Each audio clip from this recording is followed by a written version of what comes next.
Lula tentou permanecer no poder com o seu PT por mais 20 anos após o término do seu mandato. Ele dizia isso, era um projeto de poder. Acho uma besteira acreditar que o PT estava tramando uma teoria da conspiração. Acho que é uma bobagem acreditar que se estava tentando tomar o poder por vias escusas. Né? Muito embora existisse à época, como existe hoje, uma estratégia de revolução por dentro, através do aparelhamento dos órgãos estatais, do aparelhamento da grande mídia, do aparelhamento dos formadores de opinião. Isso existe. Mas eu acredito que estratégia de poder para querer se perpetuar com um determinado partido e seus representantes no poder de um país é uma coisa que todo partido político deseja. Não é prerrogativa do PT ou de Lula que assim o seja, e nem errado que assim o seja. Eu posso tentar permanecer no poder eternamente, eu e meus descendentes, eu e meus correligionários políticos, desde que eu não faça presepada, desde que eu não cometa ilegalidades, desde que eu não faça conchavos espúrios, não compre apoio de parlamentares, não é pessoal do mensalão. Desde que eu não faça esse tipo de, não pratique esse tipo de conduta, permanecer, se perpetuar no poder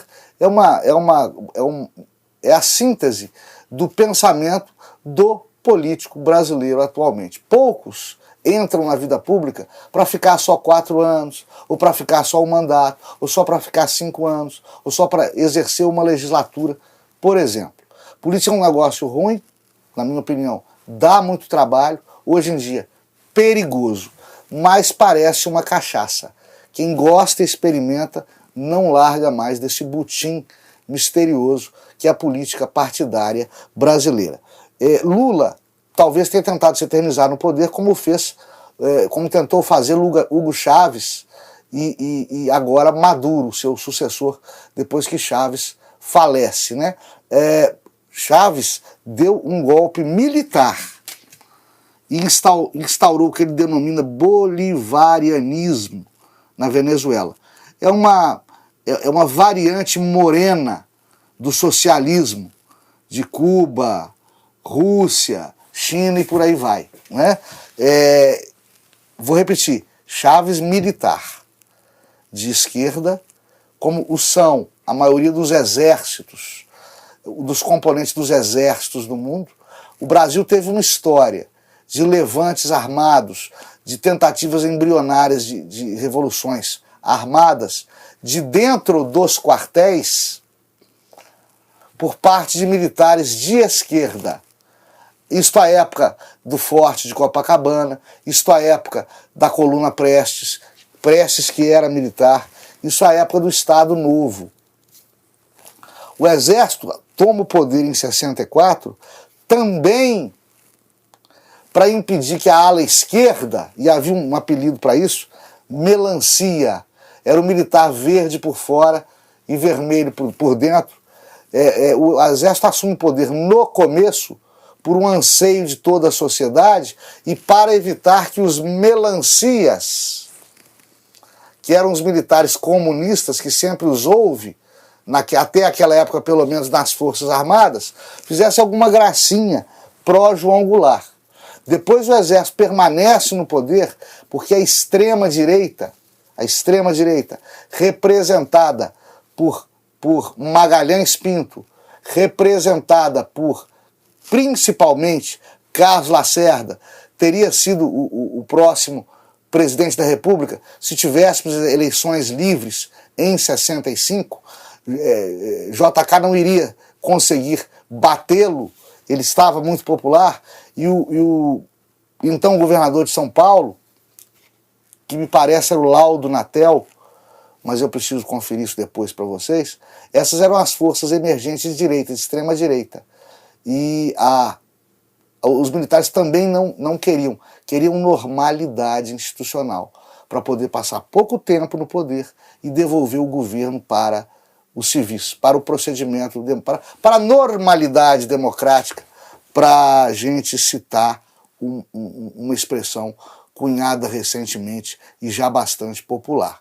O que acontece é que os militares, por N motivos, que não cabe aqui, depois podemos falar disso, aliás, já tocamos nesse assunto outras vezes, passam a se perpetuar no poder, passam a demorar para sair, passam a gostar do poder e passam a fazer rodízio entre si em eleições indiretas, semelhantes às eleições americanas de até hoje em dia.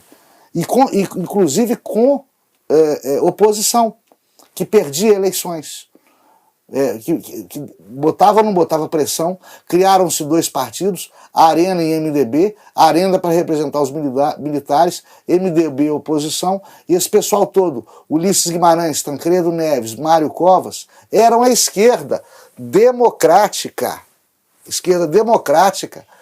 politicamente legitimada e com seus direitos políticos plenos, respeitados pelo governo militar, o que capacitou todo esse pessoal a disputar eleições consecutivas durante o Brasil governado pelo regime militar através de eleições indiretas. Chaves também, só que a esquerda, Chaves também cria um arremedo de democracia, cria uma estrutura que faz fingir ou faz crer, como queiram, que existe uma democracia peculiar. Olha, eu estou governando em nome do povo e todo chefe de regime totalitário tem uma causa.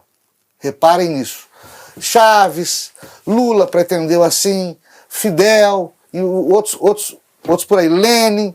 Nós temos que derrotar a fome, nós temos que derrotar a miséria social, nós temos que derrotar o imperialismo americano. E em nome desse inimigo comum, Hitler falava isso.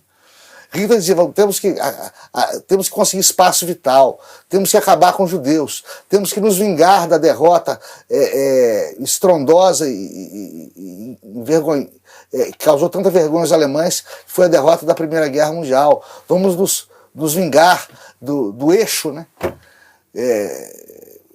Pegando em armas. Tudo tem a ver com uma estratégia de poder. Chaves, para se manter no poder, cria um arremedo de Constituição, cria um arremedo de normalidade democrática e elege um inimigo, que é o imperialismo norte-americano. E assim eles, como é histórico dentre os caudilhos, né, elegerem mártires, elegerem heróis e elegerem vilões, é assim que ele tentou se perpetuar no poder. Um câncer o levou, assumiu Maduro, que é farinha do mesmo saco, que é político da mesma estirpe e que permanece no poder à guisa de manter a normalidade democrática em um país que de democrático aparentemente não possui nada, em que toda a população desgosta do governo Maduro, toda a população procura ir embora da Venezuela ou vive com bastantes restrições dentro da Venezuela, onde a população empobreceu em demasia, onde se passa fome, né?